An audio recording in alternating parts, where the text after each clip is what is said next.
নমস্কার, দেখছেন কলকাতা টিভি। আপনাদের সঙ্গে এই মুহূর্তে রয়েছে আমি অভিক। শুরু করছি সেরা 10। আর প্রথমেই যে খবরে এই মুহূর্তের দিকে নজর রাখবো, প্রথম দফার ভোটের আগে উত্তরের 3টি জায়গাতে সেখানে নির্বাচনী প্রচার করতে যাবেন মুখ্যমন্ত্রী মমতা বন্দ্যোপাধ্যায়। 19 এপ্রিল রয়েছে প্রথম দফার লোকসভা নির্বাচন এবং সেই প্রথম দফার লোকসভা নির্বাচনের আগেই সেখানে কোচবিহার, আলিপুরদুয়ার, জলপাইগুড়িতে সভা হবে এবং সেই সভার নির্বাচনের আগেই সেখানে সভা করতে যাচ্ছেন মুখ্যমন্ত্রী মমতা বন্দ্যোপাধ্যায়। বিজেপির টার্গেট বাংলার মহিলা ভোট। 2021-এর বিধানসভা নির্বাচনে যাঁরা মমতাকে ঢেলে ভোট দেয়। 27 মার্চ প্রধানমন্ত্রী ফোন করেন কৃষ্ণনগরের রাজমাতা তথা বিজেপি প্রার্থী অমৃতা রায়কে। সেখান থেকেই প্রচার শুরু মুখ্যমন্ত্রীর। কৃষ্ণনগর থেকে সোজা উত্তরবঙ্গ। 21-এর ভোটেও উত্তরবঙ্গে ভালো ফল করতে পারেনি তৃণমূল। 2019-এর লোকসভা ভোটে তো উত্তরবঙ্গে ধুয়ে মুছে সাফ হয়ে যায় শাসক দল। সেই উত্তরবঙ্গকেই এবার পাখির চোখ করেছে তৃণমূল। প্রধানমন্ত্রীর বাগডোগরার কাছে কাওয়াখালীতে সভা করে গেছেন। ভোট ঘোষণার পর উত্তরবঙ্গ থেকেই পর 8টি জনসভা করে প্রচারের ঝড় তুলতে চাইছেন মমতা। 19 এপ্রিল প্রথম দফার ভোট কোচবিহার, জলপাইগুড়ি এবং আলিপুরদুয়ারে। ওই 3 জেলাতেই 2 সপ্তাহ ধরে টানা প্রচার মমতার। 5 এপ্রিল জলপাইগুড়ি বিধানসভা কেন্দ্র এবং আলিপুরদুয়ারে ভোট প্রচারে সভা মুখ্যমন্ত্রীর। 13 এপ্রিল এবং 16 এপ্রিল যথাক্রমে জলপাইগুড়ির ডাবডাম, ফুলবাড়ি এবং ধূপগুড়ি বিধানসভা কেন্দ্রে প্রচার সভা মমতার। বিজেপি বিরোধী লড়াইয়ের সুর বাঁধতে কর্মী সমর্থকদের কি বার্তা দেবেন তৃণমূল সুপ্রিমো? পাল্টা প্রচারে কে হবেন বিজেপির মুখ? নজর সেদিকেই। কলকাতা টিভি। আর এবার প্রধানমন্ত্রী নরেন্দ্র মোদীকে চ্যালেঞ্জ করলেন অভিষেক বন্দ্যোপাধ্যায়। লক্ষ্মীর ভান্ডার দিতে হবে না, দিদি দিচ্ছে, বিজ্ঞপ্তি জারি করে গ্যাস ফ্রি করে দিন, পরবর্তী 5 বছর ফ্রিতে গ্যাস দিন, চ্যালেঞ্জ করছি, 42 কেন্দ্র থেকে প্রার্থী তুলে নেব, হুঙ্কার অভিষেকের। আপনাদেরকে জানিয়ে রাখবো, আজকে মথুরাপুরে সেখানে সভা করেন অভিষেক বন্দ্যোপাধ্যায়, তৃণমূলের সর্বভারতীয় সাধারণ সম্পাদক, এবং সেই সভা থেকেই প্রধানমন্ত্রী নরেন্দ্র মোদী তাকে চ্যালেঞ্জ ছুড়ে দিলেন। লোকসভা নির্বাচনের আগে বিজেপির তরফ থেকে বলা হচ্ছে যে তারা লক্ষ্মীর ভান্ডার দেবে, সেই ক্ষেত্রে 3000 টাকা দেওয়া হবে, কিন্তু সেই ক্ষেত্রে লক্ষ্মীর ভান্ডার দিতে হবে না, দিদি তা দিচ্ছে, বরং বিজ্ঞপ্তি জারি করে কেন্দ্র সরকার গ্যাস ফ্রি করে দিক, এমনটাই আজকে চ্যালেঞ্জ ছুড়েছেন অভিষেক বন্দ্যোপাধ্যায়। এবং তিনি বলেছেন আগামী 5 বছরের জন্য যাতে কেন্দ্র সরকার ফ্রিতে গ্যাস করে দেয়। যদি সেই চ্যালেঞ্জ অ্যাকসেপ্ট করে বিজেপি, তাহলে 42টা কেন্দ্রেই তৃণমূলের প্রার্থী তুলে নেবে তৃণমূল, এমনটাই কিন্তু বলেছেন অভিষেক বন্দ্যোপাধ্যায়। আমি বিজেপি নেতা, মন্ত্রী, প্রধানমন্ত্রী সহ সবাইকে হাত জোড়ে অনুরোধ করব যে আপনাকে লক্ষ্মীর ভান্ডার দিতে হবে না। লক্ষ্মীর ভান্ডার মমতা ব্যানার্জি আছে, দিচ্ছে। আপনারা পারলে খালি 1000 টাকার গ্যাসটা ফ্রি করে দিন। অভিষেক ব্যানার্জি মঞ্চ থেকে কথা দিয়ে যাচ্ছে, এই মঞ্চ থেকে, যে একটা নোটিফিকেশন করুক কেন্দ্রের সরকার এবং মানুষকে কথা দিক আগামী 5 বছর 1000 টাকার রান্নার গ্যাস আমরা ফ্রিতে দেবো, 42টা লোকসভা কেন্দ্রে আমি প্রার্থী তুলে নেবো। এত বড় কথা বলে দিয়ে গেলাম। ভোট এলেই কেন্দ্রীয় এজেন্সির অপব্যবহার করে বিজেপি, তৃণমূলের এই অভিযোগ বরাবরের। পূর্ব মেদিনীপুরের ভূপতিনগর বিস্ফোরণ মামলায় ভোটের মুখে সমন পাঠায় এনআইএ, জানিয়ে সোচ্চার হয়েছে তৃণমূল কংগ্রেস। এজেন্সির সমন নিয়ে বিজেপিকে ওয়াশিং মেশিন খোঁচা।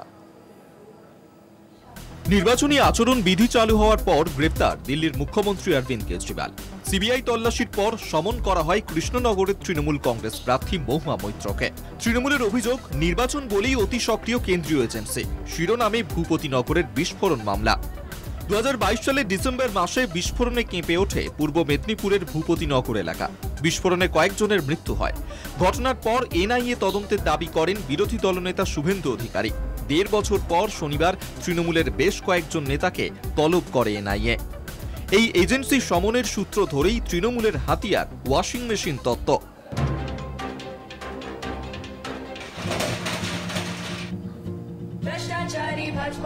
भ्रष्टाचारी भाजपा, दूध सी सफेदी भाजपा से आए, पापियों के पाप भी धुल धुल जाए, पापियों की पसंद भाजपा, भाजपा।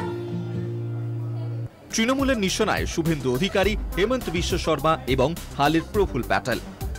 কলকাতা টিভি। সেরা 10-এ এখন সময় একটা ছোট্ট বিরতি, ফিরছে আবারও বিরতির পর, সঙ্গে থাকুন। সেরা 10 নিয়ে ফিরে এলাম বিরতির পর। এরপর যে খবর দিকে নজর রাখবো, দীর্ঘ টালবাহানার পর শেষমেশ ইডির জেরার মুখে শেখ শাহজাহান। সন্দেশখালীর বেতাজ বাদশার বাড়িতে রেশন দুর্নীতির তদন্তে গিয়েই আক্রান্ত হন ইডির আধিকারিকরা। রাজ্য পুলিশ গ্রেফতার করে শাহজাহানকে। সিবিআই হেফাজতের পর শাহজাহানের জেল হেফাজত হতেই আর্থিক দুর্নীতির তদন্তে সক্রিয় হয় ইডি। প্রায় 4.5 ঘন্টা ধরে আজকে জেরা করা হয় শেখ শাহজাহানকে। সন্দেশখালীর আকুঞ্চি পাড়ায় রেশন দুর্নীতি মামলায় শেখ শাহজাহানের বাড়িতে ইডির হানা। ওই দিন থেকেই শিরোনামে সন্দেশখালী, সেদিন থেকেই বেপাত্তা শাহজাহান। প্রায় 55 দিন পর রাজ্য পুলিশের হাতে গ্রেফতার হয় সন্দেশখালীর তৃণমূল নেতা। আদালতের নির্দেশে তাকে তুলে দেওয়া হয় সিবিআই এর হাতে। ইডি আক্রান্তের মামলায় তদন্ত শুরু করে সিবিআই। 28 মার্চ শাহজাহানকে বসিরহাট আদালতে তোলা হয়। 12 দিনের জেল হেফাজতের নির্দেশ দেয় আদালত। সেই নির্দেশের 48 ঘন্টা কাটতেই তৎপর ইডি। জেলেই শাহজাহানকে জেরার অনুমতি চেয়ে আদালতে যায় ইডি। রেশন দুর্নীতি মামলায় তদন্ত করতে যাওয়া থেকেই ঘটনার সূত্রপাত। এবার বসিরহাট সংশোধনাগারে শেষমেশ ইডির মুখোমুখি শাহজাহান। ল্যাপটপ, প্রিন্টার এবং বেশ কিছু নথি নিয়ে জেরা করতে যায় 5 জন ইডি আধিকারিক। রেশন দুর্নীতি, আর্থিক তছরূপ, জমি দুর্নীতি মামলা সহ 16টি মামলার তদন্তে শাহজাহানকে জিজ্ঞাসাবাদ কেন্দ্রীয় সংস্থার। বসিরহাট থেকে সঞ্জিত চক্রবর্তী, কলকাতা টিভি। জোড়া শোকজ, নিন্দায় দল থেকে কমিশনও, তবুও স্বমহিমায় দিলীপ ঘোষ। আবারও কুকথা বর্ধমান দুর্গাপুরের বিজেপি প্রার্থীর মুখে। কালীবাড়িতে পুজো দিয়ে দিলীপ ঘোষ তিনি বলেন, তিনি প্রার্থনা করেন বহিরাগতরা যেন জামা কাপড় খুলে চলে যায়।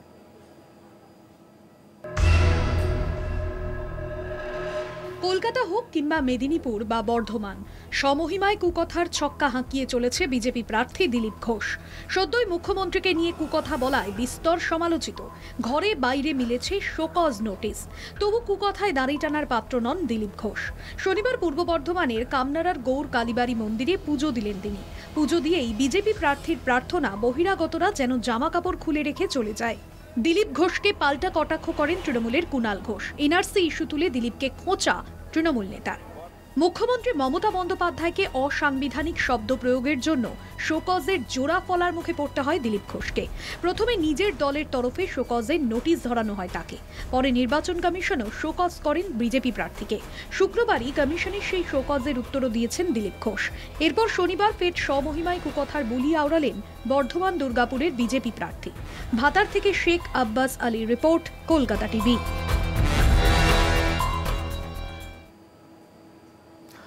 ভোট যত এগিয়ে আসছে ততই গরম হচ্ছে মুর্শিদাবাদের পিচ। এবং বহিরাগত ইস্যুতে প্রথম থেকেই বহরমপুরের প্রার্থী ইউসুফ পাঠানের বিরুদ্ধে সুর চড়িয়েছিলেন অধীর চৌধুরী। এবার একযোগে তৃণমূল এবং পাঠানের বিরোধিতায় অধীর চৌধুরী। চেনা 22 গজ ছেড়ে রাজনীতির অচেনা মাঠে খানিক দেখে শুনে এগোচ্ছেন ইউসুফ পাঠান। অফ ব্রেকই হোক বা ডানহাতি ছক্কা, অধীর গড়ে মেপে পা ফেলছেন পাঠান। ভোটের বাংলায় তৃণমূলকে অধীর যে ছেড়ে কথা বলবে না তা জানা কথা। এদিনও তার ব্যতিক্রম হয়নি। জেলায় এক নাবালিকাকে ধর্ষণের অভিযোগ উঠেছিল এক যুবকের বিরুদ্ধে। ঘটনায় পরিবারের অভিযোগের ভিত্তিতে উপযুক্ত ব্যবস্থা নিয়েছে পুলিশ। তবে এই ঘটনাকেও সন্দেশখালীর সঙ্গে তুলনা করে রাজনৈতিক রং লাগাতে তৎপর অধীর। নাবালিকার শ্লীলতাহানির অভিযোগের যাবতীয় ভিডিও পুলিশের কাছে। অভিযোগ পেয়ে তা তদন্ত শুরু করেছে বহরমপুরের পুলিশ। এই অবস্থায় বহরমপুরকে সন্দেশখালীর সঙ্গে তুলনা করে অধীর পরিস্থিতি গরম করতে চাইছেন বলে দাবি বহরমপুরের পুর প্রধানের। একদিকে যেমন চড়ছে তাপমাত্রার পারদ, তেমনই বাড়ছে ভোটের গরমও। চেনা পিচে অধীর যেমন চালিয়ে খেলছেন, তুলনায় ধরে খেলছেন ইউসুফ পাঠান। ম্যান অব দ্য ম্যাচের রেজাল্ট 4 জুন। তার আগে অবশ্য অফ ব্রেক আর মুহুর্মুহু চৌকা ছক্কায় ভরপুর বহরমপুরের পিচ। বহরমপুর থেকে কল্যাণ চন্দ্রের রিপোর্ট, কলকাতা টিভি। সেরা 10-এ এখন সময় আরো একটা ছোট্ট বিরতির। অন্যান্য খবর নিয়ে ফিরছি আবারও সেরা 10-এ, সঙ্গে থাকুন। সেরা 10 নিয়ে ফিরে এলাম বিরতির পর। এরপর যে খবরে নজর রাখবো, প্রথম দফায় 19 এপ্রিল এ রাজ্যে জলপাইগুড়িতে ভোট। জলপাইগুড়ি লোকসভায় এবার মূলত বিজেপি আর তৃণমূলের দ্বিমুখী লড়াই হতে চলেছে। গতবারের বিজেপি সাংসদ জয়ন্ত কুমার রায়কেই এবারও প্রার্থী করেছে বিজেপি। তৃণমূলের প্রার্থী ধূপগুড়ির উপনির্বাচিত জয়ী বিধায়ক নির্মল চন্দ্র রায়। নির্বাচনে দুই প্রার্থী তুরুপের তাস, বাগানের চা শ্রমিকরা। একের পর এক চা বাগান বন্ধ হয়েছে। মালিক পক্ষের সঙ্গে দীর্ঘ বৈঠকের পরও হাল ফেরেনি জলপাইগুড়ির বাগান শ্রমিকদের। বাগান বন্ধে শ্রমিকদের দুরাবস্থার সুরাহা করতে বিজেপি তৃণমূল ঝাঁপিয়ে পড়েছিল দুই পক্ষই, তবে কাজের কাজ কিছু হয়নি। এবারের ভোটে তাই জলপাইগুড়িতে বাগান শ্রমিকরাই তুরুপের তাস। অন্যদিকে তৃণমূলের হাতে রয়েছে রাজ্য সরকারের চা বাগান অধ্যুষিত এলাকার বিভিন্ন উন্নয়ন খতিয়ানের পাশাপাশি লক্ষ্মীর ভাণ্ডার সহ সবার জন্য ঘর, বাড়ি, পানীয় জলের প্রকল্পের খতিয়ান রয়েছে। কেন্দ্রীয় সরকারের বিরুদ্ধে বাগান উন্নয়ন না করারও অভিযোগ। বন্ধ বাগান নিয়ে যখন শাসক দলকে বিধছে গেরুয়া শিবির, তখন বাগানের প্রভিডেন্ট ফান্ডের টাকা কেন্দ্রীয় সরকারের জন্যই পাওয়া যাচ্ছে না বলে বিজেপির বিরুদ্ধে সুর চড়িয়েছে তৃণমূলও। নির্মলবাবু না জয়ন্তবাবু জলপাইগুড়িতে শেষ হাসি কে হাসবেন তা জানা যাবে ভোটের ফলাফল প্রকাশ হলেই। তবে তার আগে উন্নয়ন থেকে অনুন্নয়ন, কাটমানি এবং সন্দেশখালী ইস্যুতে আপাতত প্রচারে গা গরম করছেন দুই প্রার্থী। জলপাইগুড়ি থেকে শুভজিৎ দেবনাথের রিপোর্ট, কলকাতা টিভি। পুরো ভোটে ছাপ্পা ভোটের ভিডিও দেখিয়ে কাঁথিতে লোকসভা ভোটের প্রচার শুরু করলেন বিজেপি প্রার্থী সৌমেন্দু অধিকারী। বিরোধীদের অপপ্রচার, মমতা বন্দ্যোপাধ্যায়ের উন্নয়নের নিরিখে ভোট হবে, সৌমেন্দুকে পাল্টা দিলেন তৃণমূল প্রার্থী উত্তম বারিক।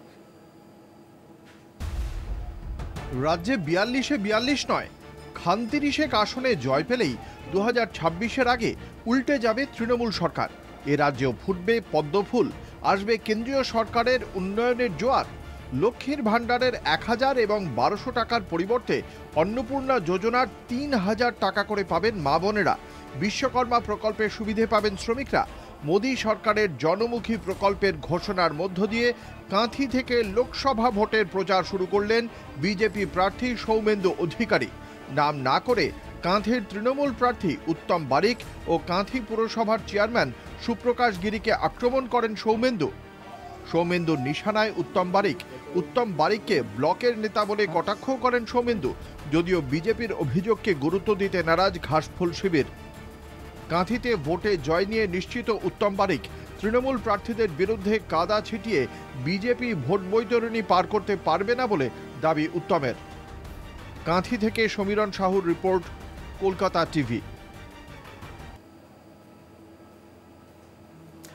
এরপর আসি যে খবরে, জলদস্যুদের বিরুদ্ধে অভিযান চালিয়ে ভারতীয় নৌবাহিনীর বড় সাফল্য। উদ্ধার করা হয়েছে ইরানের মাছ ধরার জাহাজ আলকাম্বার 786। 12 ঘন্টারও বেশি সময় ধরে অভিযান চালানো হয় এবং তারপরই উদ্ধার করা হয় 23 জন পাক নাগরিককেও।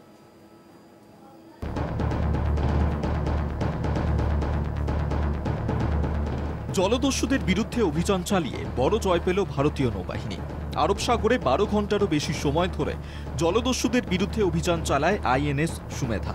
অভিযান চালিয়ে ভারতীয় নৌবাহিনী ইরানের মাছ ধরার জাহাজ উদ্ধার করে। 23 জন পাকিস্তানি নাগরিককে উদ্ধার করা হয় এই জাহাজ থেকে। ভারতীয় নৌবাহিনীর তরফে জানানো হয়, বৃহস্পতিবার আরব সাগরের সোকোত্রা লেট থেকে 90 নটিক্যাল মাইল দক্ষিণ পশ্চিমে এই নৌকাটি অপহরণ করার উদ্দেশ্যে তাতে উঠে পড়েন 9 জন সশস্ত্র জলদস্যু। অপহরণের খবর পেয়ে ভারতীয় নৌবাহিনীর টহলদারি জাহাজ আইএনএস সুমেধা শুক্রবার সকালে ঘটনাস্থলে পৌঁছায়। পরে সেখানে যায় যুদ্ধজাহাজ আইএনএস ত্রিশূল। সেখানেই দীর্ঘ সময় জলদস্যুদের সঙ্গে যুদ্ধ চালিয়ে উদ্ধার করা হয় ইরানের মাছ ধরার জাহাজ আলকাম্বার 786। ভারতীয় নৌবাহিনীর সঙ্গে যুদ্ধে না পেরে পিছু হটতে বাধ্য হয় জলদস্যুরা। কলকাতা টিভি।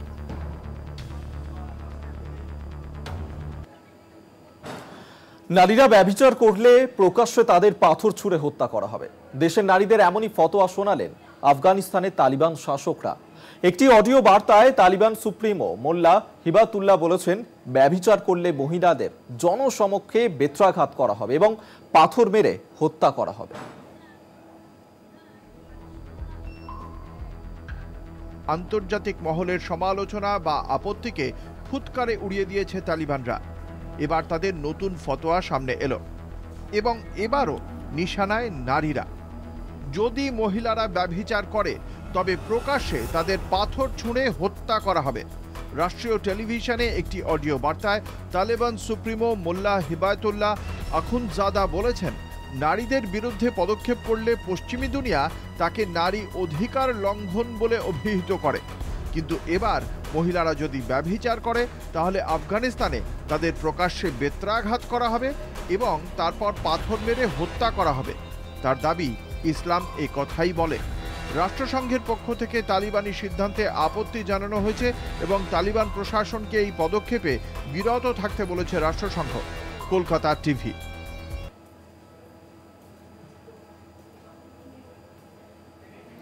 সেরা 10 আজকের মতন এই পর্যন্ত। এই অন্যান্য খবরের জন্য দেখতে থাকুন কলকাতা টিভি, রাত দিন 7 দিন।